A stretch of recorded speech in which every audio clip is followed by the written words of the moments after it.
What if I told you that there is one thing you could start doing today? One thing that can help you release stress, calm your mind, and get you out of that overwhelmed burnout headspace we all know too well. And what if I told you the same thing could strengthen your body, boost your energy, improve your focus, and genuinely elevate every aspect of your well-being? Well, it exists. It's real. And it has changed millions of lives. It's called yoga.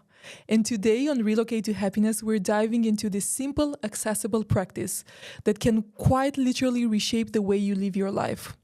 My guest, Tania Kazi, is a powerful force in the well-being world, a yoga teacher whose work is helping people reconnect, rebuild, and rise. She's also a creator of a transformational program called Spire Yoga, designed to guide you back to your center, your strength, and your peace. So we are talking about the science, the mindset shifts, the small daily practices, and the big life changes that yoga can spark. Tania Kazi has been a student of positive psychology when Dr. Tal Ben-Shahar was teaching at Harvard University. She is now studying the science of happiness studies with him as a master's student. She started her yoga journey in 2008 with a 200 yoga teacher training and well-being, following it up with a 500-hour training. She taught yoga for 14 years in Manhattan and globally. She has led yoga and well-being retreats in Thailand, Morocco, Turkey, Spain, to name a few. She's also one of the pioneers of Spire Yoga, a system designed to heal the bodies of yoga teachers and students.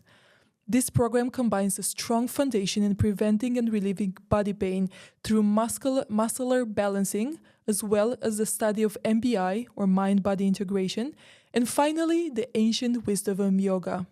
So if you ever thought, I don't have time for yoga, I'm not flexible enough, I wouldn't know where to start, today's episode is going to blow your mind.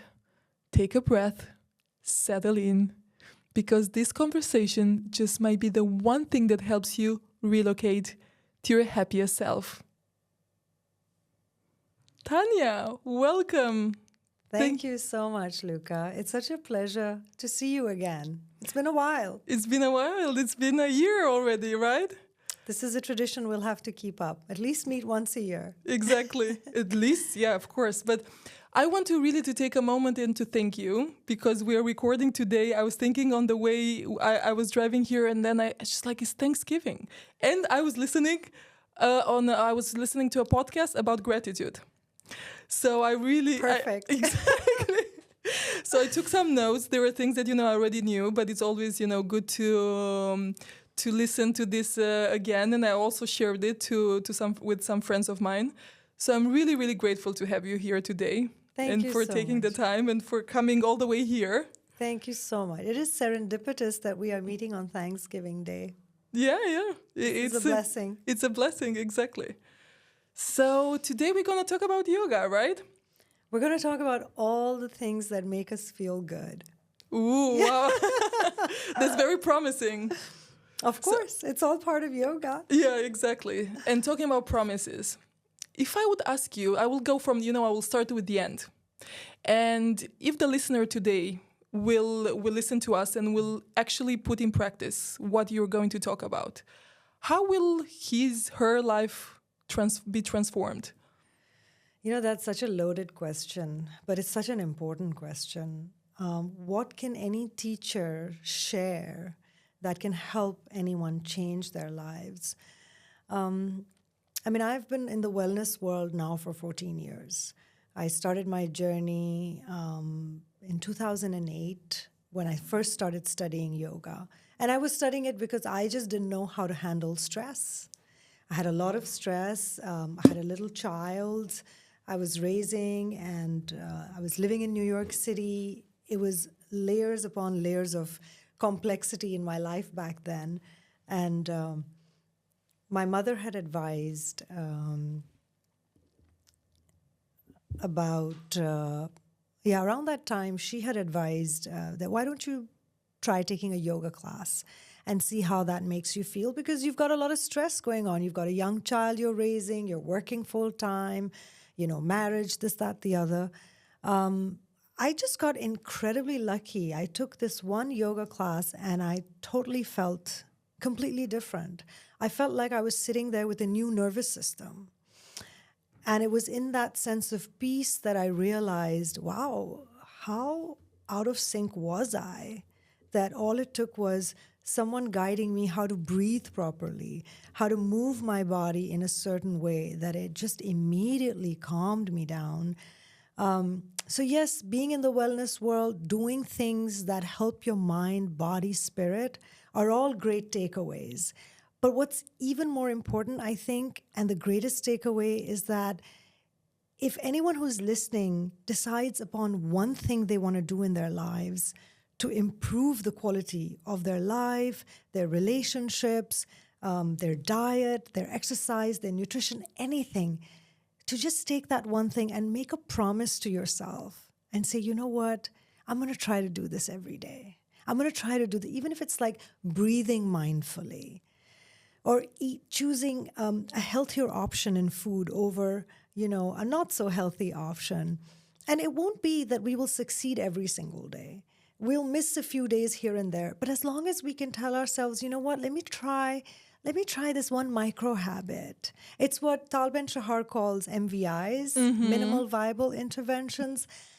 It's the baby small steps. It's the smallest steps that really create the massive transformation. Applied constantly. Applied constantly, exactly. And also permission to be human. So if you fall off the track and you promised yourself you were not going to touch alcohol for an entire month, but that one day you're with your friends and they're enjoying a fabulous glass of Burgundy and you're like, you know what? To hell with my promises. Today I want to just, toast with my friends. It's okay. It's okay to be human. It's okay to fall off the track once in a while, so long as we remind ourselves the next day and say, you know what, I'm going to try to, steer clear today. So I think that is what has transformed my life, making that promise to myself and then not being so hard on myself when I maybe didn't want to keep the promise one day. That's quite a promise, right? It is difficult, especially now that we're moving towards Christmas time and, festivities at the end of the year, New Year's parties. It gets a little bit harder. And then the New Year's resolution. Oh, God. I have a whole theory about it. Yeah. It's like those big mountains we decide, okay, the New Year is starting. I'm going to be a different person. We create these big mountains and then they become very difficult for us to surpass. How about, I'm going to try to wake up an hour earlier than I usually do. Let's start with that one thing. That's on my list. That's on my bucket list. Even, not even 1 hour, like 20 minutes. There you go. I'm psychic. I just picked up on that. You see? I'm like, woo. Okay. So these are the promises. Let's start. I want to hear your story. I know your story. I want everybody to hear about your story because it's a very special one and because you started yoga many years ago. But you started with the bank investment, right? You went to Harvard to study bank investment, and then you got out a yoga teacher. No, actually, how did that happen? And I actually went to university to study international relations. Oh yeah, okay. And I had to take an elective, and I walked into a class called Positive Psychology because I already had a bachelor's degree from before in behavioral psychology. And I was like, okay, let me try this class out. Let's see what it's about. And Dr. Tal Ben-Shahar was leading it. It was packed. It was difficult to get into. Seaver Hall at Harvard University, this was the sold-out class. You couldn't get a seat. So I was like, okay, what's the big deal about? Who's this guy? Who's this guy? What does he have to say? So I walk in. I find a little corner to sit. Maybe I didn't even have a seat. I think I sat on the stairs. And I was blown away. I was just blown away, and I was much younger back then. It was my undergrad years, and I just heard someone say, in effect, I think what I heard was, or what my takeaway was, someone was telling us, he was teaching us, Tal was teaching us that you're not a prisoner of the way that you have been up until now, the things that you have learned from your parents, the ideas, the patterns. You don't have to live within those worlds. You have agency. You have empowerment. You can change the synapses of your brain. You can change the way your synapses wire and fire. You can, in effect, change your personality. And not that I was that unhappy with who I was, but the fact that there was an opportunity to be a better version of myself, I was smitten. I was like, he's got something that we all want. You know, he's teaching us a way. And at the time, it wasn't called happiness studies. At the time, it was positive psychology. It's still called positive psychology, but it is the science of living a more fulfilled life, of having more meaningful relationships, of transforming your life and taking it in a direction where you live every moment in joy and you live every moment in its complete fullness. Yeah, and so that was it. I decided. So what happened? So I said, chuck it out. The international relations. We're going to study psychology. So obviously, my father wanted me to study international relations, and I was like, I have to do what my heart is happy doing, and it's been the most joyous journey. I went through my undergrad, and at the end, when I was graduating, Tal actually said, he said, consider studying yoga. Just for fun. Little did he know. Little did he know, little did I know that fast forward, 15 some years, we were going to have a conversation and he was going to say, listen, the happiness science is not complete without a yoga and mindfulness department. We need that because we cannot just improve our lives intellectually. It has to be an embodied experience. The way you move your body, the way you move in this world, yoga really helps us. It really helps us become super aware of who we are. And then the way we navigate, it goes beyond just the space we occupy. It becomes how we interact with people. And here we are. We started the Spire Yoga campaign, the Spire Yoga journey early this year, actually June of 2025. Yes, I wanted to ask you because it was like almost 20 years ago, cut to today. You're having a program, Spire Yoga, with Tal and with Lee Albert. And tell me more.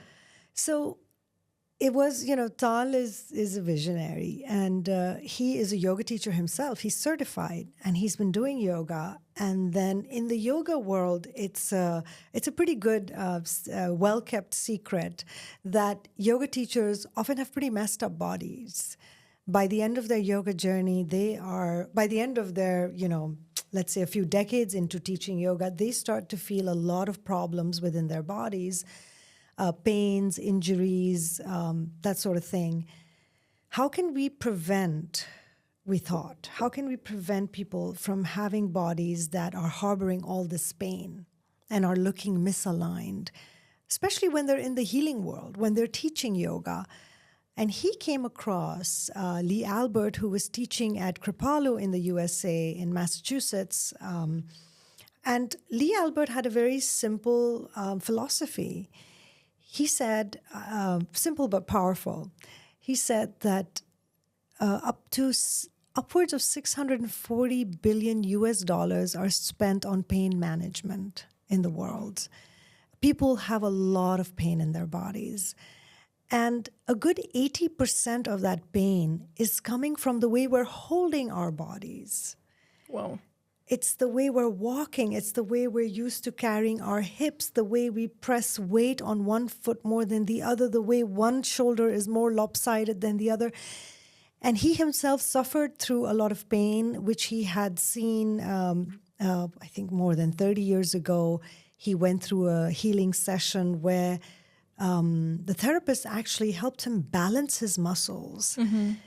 And his severe pain that he had been suffering for years with completely vanished. And he couldn't believe it. He said, how come I didn't get medication? How come I didn't get a shot? How come there's no cortisone involved? How is this surgery? What did he do?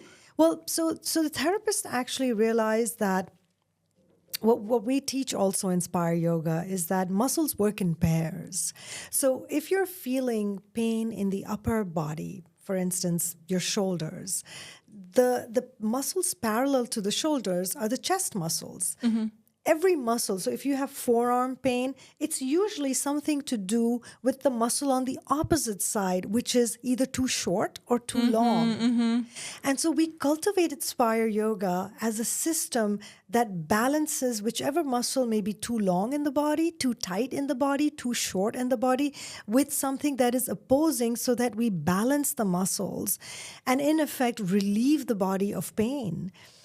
And so when Tal had an experience with Lee and took his class, he was simply blown away. And he said, I want to incorporate this. I don't want just another yoga teacher training. I want something that practically heals people's bodies for years to come. You know, you could be 90 years old in this body, but it should not have the pain that most 90-year-old, 80-year-old bodies have. So then we sat together. I had been teaching yoga for 14 years already in New York City at the time. And because I had a background in positive psychology, Tal reached out, we had a conversation, and then I developed a sequence with Lee's input and Tal's input. And so we started teaching it. And, you know, the yoga in itself is not hardcore.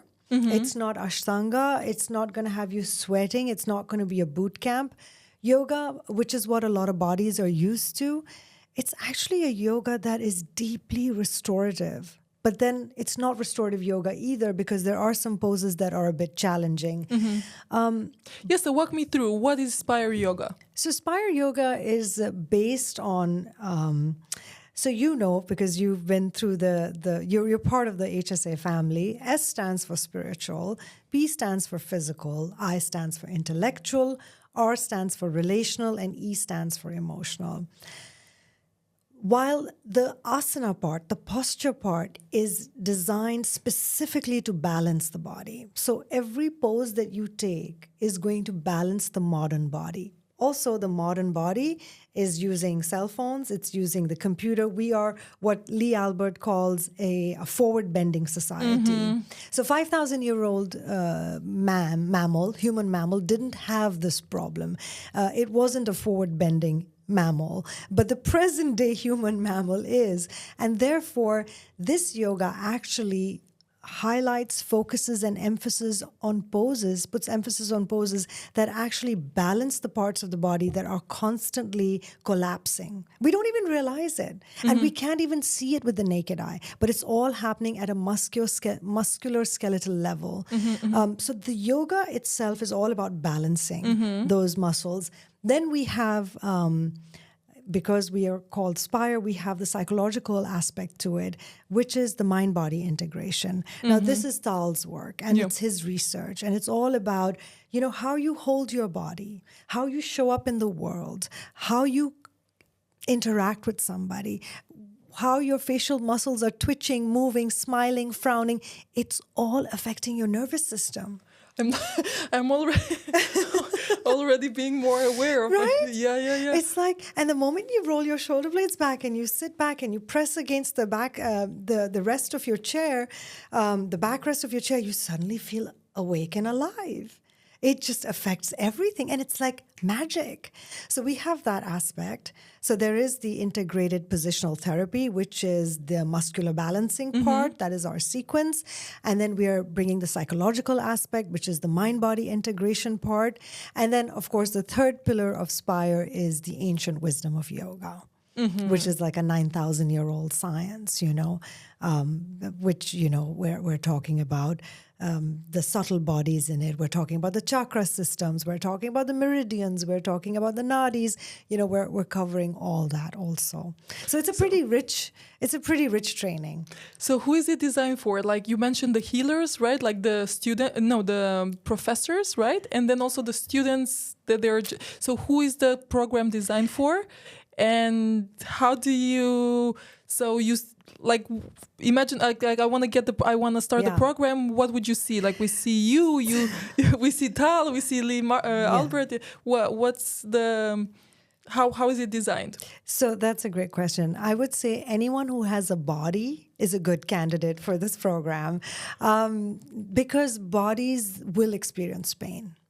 And as bodies age, they will experience discomfort. Now, here's the funny thing. It's not just injuries and the way we are holding our body and the way we're standing that is causing pain later on in later on in our lives. It is also our emotional world. We hold trauma in our body. We hold our sadnesses, our grief, even our sorrows, our happiness, our joy. We carry everything on a cellular level, and it affects the way we stand up. It affects the way we walk. It affects the way we take any yoga posture, any posture at all. It affects the way we sit. So the practice itself is for teachers, it's for students, it's for anyone who's experiencing pain, it's for anyone who wants to prevent pain in their bodies, it's for anyone who wants their body vehicle to be running like a Ferrari even at the age of 80 and plus and onwards. Tal's role is we do have pre-recorded lectures with Tal's MBI training in them. Tal comes and visits the session once in a cohort. We have pre-recorded lectures of integrated positional therapy. That's our yoga anatomy, which Lee Albert leads. And every week, the students meet with me live on Tuesdays. Usually, we start 10 a.m. Eastern. We go on till 12 p.m. It's a 2-hour lecture, and it's very interactive. And people share their stories, and we unpack the teaching, and we learn. We take a segment, and we go after it. We learn parts of it, and we practice while we're in the session. And because we're online, it's globally open to everybody. Ah, that's beautiful. And if you miss the class, you get a recording. You get the recording, okay. So you mentioned the cohorts, Yes. and you mentioned the stories. So I want to ask you first, when was the first cohort?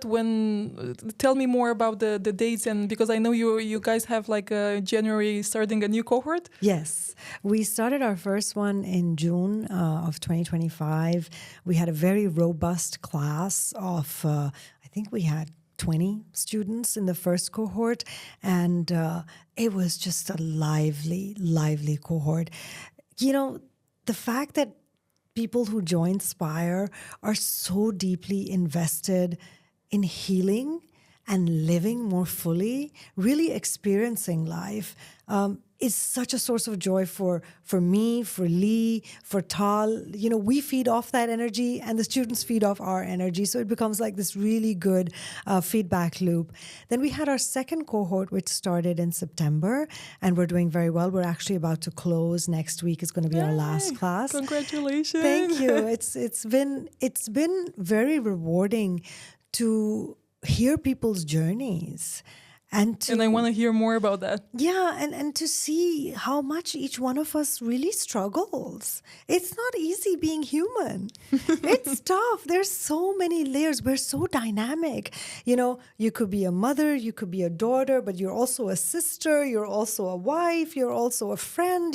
You play so many roles in one life, and on a psychological level, but also on a physiological level, these are demands on the body, right? And we think going to a spa once a month is all the self-care I need. It's really not enough, seeing how much of ourselves we give, you know? And the same goes for men. It goes for anybody who has a body. But luckily we have now AI conquering the world, so we're good, right? We have to do nothing. We have to do nothing. We're just like, we're going to be fine. Which is another problem, because if we don't do anything, then also we're going to feel, you know, that these bodies are going to get rusty. Yeah. You know, we're going to have other kinds of problems. So we do need the movement. We need the intellectual stimulation. We want excitement in our lives. We also want responsibility, but we also want to be able to generate peace. We also want to be able to generate calm. We also want to live, when we're feeling something joyous happening in our lives, we want to feel it with every cell in our bodies. We really want to participate, you know? And if something sad happens, we're human. We came for the ride. We're going to feel it. We're going to cry. We're going to howl. And that's cool too. And, you know, this training, this work is just really sinking into your humanness as much as possible. Let's feel it, and let's be in this together. You I'm know? listening to you and I can feel your passion. Really, I'm like, got like goosebumps on my, on my back and on my. Sorry, I had to say that. I was like, wow. I have to say, I feel so deeply blessed. I wake up every morning and I just want to thank the universe. In Buddhism, they say, actually, Tal talks about it. Let's take a modern example. He says, it's a life of purpose that gives purpose to living. It gives us a reason to wake up in the morning. It keeps us engaged with life. And the Buddhists, they say, they ask the question, are you living your dharma? Are you living your life's purpose? And I really feel like in this lifetime, lucked out, because I wake up every morning and I'm like, I'm living my joy. Wow. It's my deep joy. And, I meet people, I meet students, and a lot of times people will be well in their middle ages and may still not be certain about what their dharma is, what their calling is. And I think that's actually more interesting.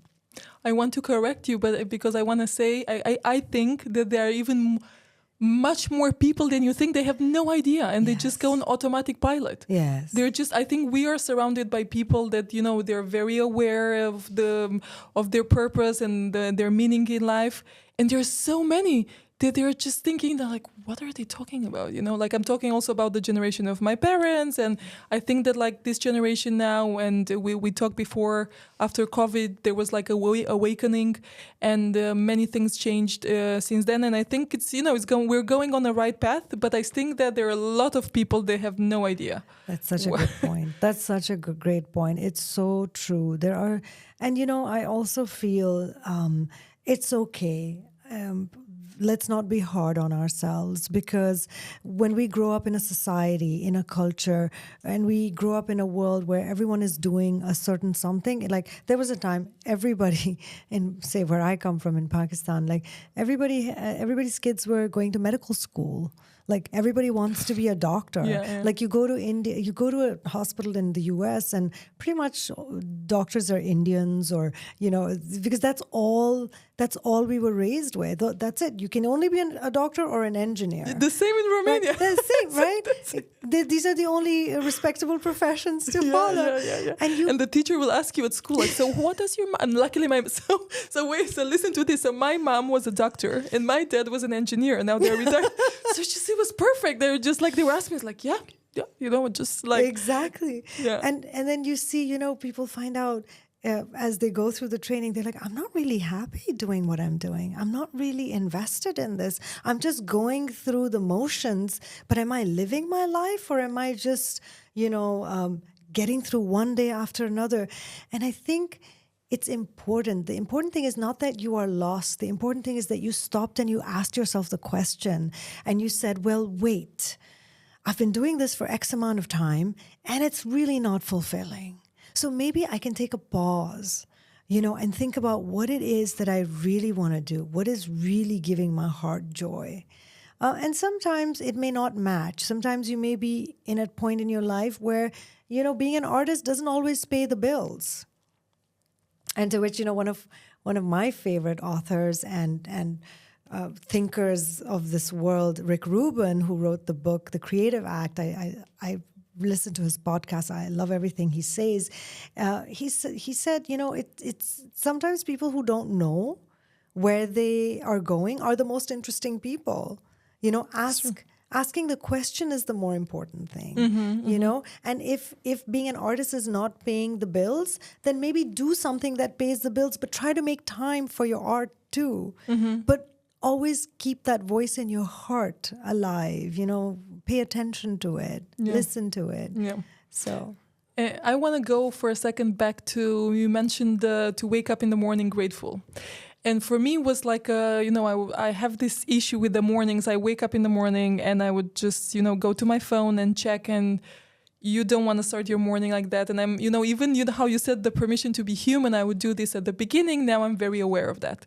And more than that, I'm doing like two things that. So I'm listening to Mel Robbins' podcast. I'm a big fan. So there were two things that I'm doing. So when I wake up, and I'm like, I'm not a morning person. I have to admit that.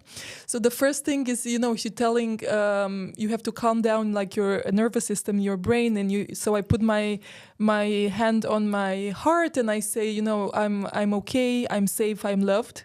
And I say it both in English and in Romanian, just because, it helps me more to. So this is one thing. And then another thing was she was recording a podcast about like 8 things to tell to yourself in the morning. Now, 8, it was a bit too much for me, and I also didn't remember. And I just chose 5 that I'm, I hope I remember now.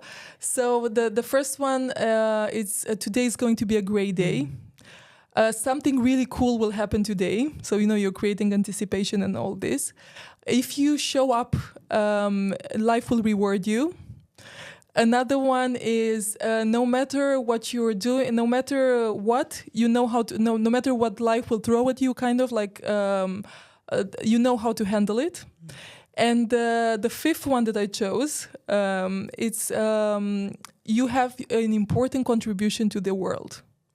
So I keep telling to my, this is how I start the morning.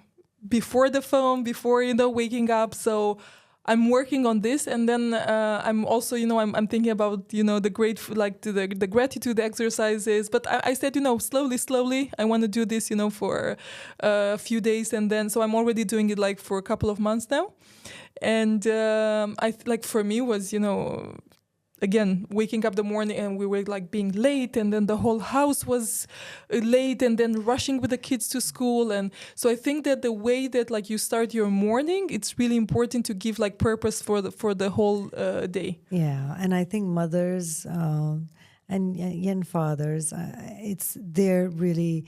They're carrying the future of the world on themselves. It's a very unique responsibility, and it's a lot. Yeah. It's a tremendous amount of responsibility, and I think giving ourselves grace when we're going through, when we're raising young children is very important. And young mothers are not giving themselves grace. They're very hard on themselves. Yeah. Of course, it's a good thing to want to keep doing better. And I love these affirmations because they're, it's like you tell yourself the positive things. You start the day with positive feedback to yourself. And there's so much power in the words that we use. It's true, yeah. And for me, it was like, so when something really cool happens, it doesn't happen every day. And sometimes I really have, sometimes I have good days and bad days. But when it happened, you're looking for it. You're looking for those opportunities. You're looking for those positive things that happen to say, yeah, something really happened happened today. That's and so I also write like love notes to my kids in the morning with the snack boxes. And I thought about, I just write whatever, like I would write all of them, at the beginning. I was like, no, I have to write them in the morning. I have to really take my time and to really write them something.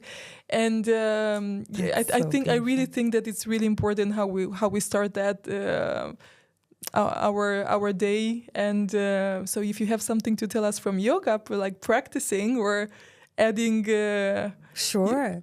I think first I just want to say the fact that you write love notes to your children every morning, that's such a beautiful thing to do, because they're young, right? And they just, what do children need? They need predictability, they need structure, and they need like copious amounts of love, right? True, and mothers usually are so harassed, poor things. They have so many things to do, that to be mindful in that moment and say, you know what, I want to do this special thing every morning for my kids. That's amazing. And also they pay attention, because I used to write it, and then I asked them like, oh, you were still, like when the year ended and we have a box and we saved all of them, and or the one that made it home, like, because sometimes like you see that the lunchbox. Yeah. And then and also when I traveled, I was in Brazil and I wrote them before and I gave it to my husband to put them to stick it to the box. And anyway, so the years stopped, and then I was like, do you really want me to, like, do you read it? Do you want? Of course, this is the highlight of my day. And I was like, Really? I was, Wow. so they do pay attention to more things that So special. we actually think that they're paying attention. Oh my God, that is Yeah. so special. Mine is now 23 years old, Oh so my I God. send her love notes on text message because she received. But it's there shouldn't be a day that I I mean, there's always every day. I love you is one thing that goes to her without fail. Now, because she's 23, I don't always hear back. Sometimes I hear back the second day. Yeah, She's busier than I am. But these things are important because they also give so much comfort to our own hearts. Because Yeah, they're like yeah. little pieces of our heart Yes, walking yeah, around yeah, yeah, outside yeah, our yeah, yeah. bodies. It's Yeah. amazing. But I think in terms of, I'm a morning person. In fact, I think around 9 p.m. my world starts to go dead. Like I'm just like, I want to be out late. I want to be one of those people who, enjoy staying out late and having a good time and dancing till the wee hours of the morning. I really struggle with that. No, I'm also in bed at 10 p.m. Yeah, but like I just don't like to wake up early. Like I'm Yeah. not efficient in the morning. It's just Okay. like Yeah. or maybe this is a story that I told to myself. And You never know, right? Yeah. Because the power of the word is so strong, if you actually say, maybe the fact that I sleep early, I may actually be a morning person. I am very much, for me, because I've been doing yoga for 15 plus years now, the first thing I have to do is I have to move. So I jump out of bed, and before I have my coffee, before I have anything, I'll have a glass of water, and I need to get out of the apartment, and I need to move outside. I need to get some sun. So 7 a.m. I'm usually outside, and these days I'm in Lisbon, and I wake up and I just get out. And it's just the winter here is so much more pleasant than where I am in Montreal. And we had some very cold, very, very cold mornings now. This is like the cold, I think, mostly the coldest it gets. Cold. Yeah. Well, I've still been going out in the morning. I like to move, or I'll do at least a sun salutation in the apartment before I start my day. I think any kind of movement early on in the morning just gets the body primed. It gets the body primed to be moving, to be efficient for the rest of the day. Yeah. So I think movement is medicine. It's very it's true. I want to go back for a second. You mentioned at the beginning of our episode together, you mentioned about stress and about the nervous system and about like being out of sync. And I want to go back and to ask you, why is it so important today more than ever to actually stop and be mindful and practice yoga?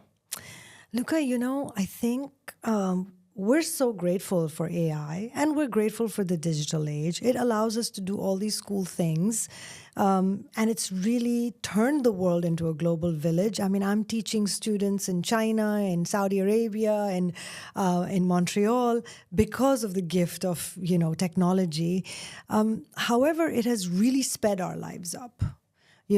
Back in the day, I'm talking about when mankind used to rise with the rising sun and go to bed with the sunset, we were more in tune with the rhythms of nature. Our bodies were more in tune, and therefore we lived healthier lives. We are part of nature. We are as much part of nature as nature is a part of us. And therefore, when we're divorced from nature and we're doing these sending 100 emails a day or sitting in front of these blue screens for like X amount of hours into the wee hours of the night, it is clearly, there's enough scientific research that tells us it is really affecting the pineal gland. It's affecting our circadian rhythm. It's affecting our overall mood and well-being. I think as the world is, and I've read this in so many different places, but as the world is moving more and more towards the digital age, it's important that we don't forget our humanity. We don't forget that we are not robots, that we are living, breathing creatures that love poetry, that love dance, that love love, that love music, and that we need to infuse our lives with that stuff more. Because we can get caught up. We can get caught up in that treadmill, and we can just go. Living in New York City for like 20 years, there was no off switch. You were always on. And if you needed to get something done, it had to be done yesterday. There is no tomorrow. Everything needs to be done now. Here is different this way. I'm grateful for that. I'm so grateful when I experienced that mornings are slower here. I notice the city's not hustling at like 7 a.m. But for a lot of the world, the culture has changed. And even here, right? Since with I think it's so essential now that we really make the time to slow down, and we really celebrate slowing down, and we celebrate meditating. And meditation is another thing, right? It's become like this catchphrase, like, oh, do you have a meditation practice? Do you know how to meditate? Well, guess what? Ancient man used to sit in front of the ocean and listen to the ocean waves and went automatically into a meditative state. We are programmed with this. It's inherent inside us. All we have to do is remind ourselves. You could watch a fireplace, a fire crackling, and it could just take you somewhere, like this beautiful word in Portuguese that I love so much because I heard Cesaria Evora's song Saudade, right? Like that sense of that moment when something you see, that you witness, takes you into some nostalgic place that could be a lover, a memory, a painting, a moment, the taste of a divine fruit. Cherishing that, bringing more of that in our lives, not forgetting that we are poetic beings, that we do create art, that we do create beauty. I think it's more and more important. It's so essential. So we don't give up. We don't divorce ourselves from technology. Yes, that's part of our lives. But then our humanness, let's not leave that behind. Let's carry that with us. Because that's what makes us so uniquely us, right? Yeah. I was smiling. I was listening to you and I was smiling and I was secretly making a plan how to kidnap you and to have you here, and we can talk for 24 hours, and we can it has to be off the records. It doesn't have to. It's just like you'll talk and I will listen. Oh my God! Well, we're kindred spirits since we met last year. I know we were sitting in the bus together and we had an instant connection. It's true. You remember the story? Oh yes. Yeah, how do you say, near-death experience? Oh yes. Yeah. Oh gosh. The bus almost crashed. Yeah, but I think the way to drive in Mexico City. Tania, last question. So I'll just ask you if there's something else that you want to ask me. I want to ask you, what do you do for yourself in your life today, these days, that just fills your life, fills your senses with deep pleasure? Now I have to come up with something. You just have to feel. Because let me think about something. You just said it with so much passion that I cannot just say I wake up and go to the gym, I just like... I think that one of the, this year for me was writing.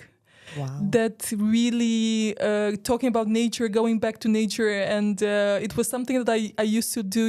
I used to love when I was a kid, reading and writing. So finally, that I finally finished my book. Congratulations! Thank you. Wow. So I think that this was for me. It was not only the writing, but also getting to the point where I finished the project. So because it's just like you have the imposter syndrome and you have the procrastination, and once I sat down, I finished the whole book in 2 months. But to get to the point where you can do it, you're capable of, and so anyway, just to go back to your question, I think that for me, writing, it's it was very much. I felt it was fulfilling, and now I started the gratitude journal, which gratitude is such a word that is overused lately. But if you really start, in doing all these exercises, it has such an impact so in your well-being. That's it, I think. That's amazing. I mean, writing is so cathartic. Yeah. I feel like my journal is my therapist. Exactly. Yeah.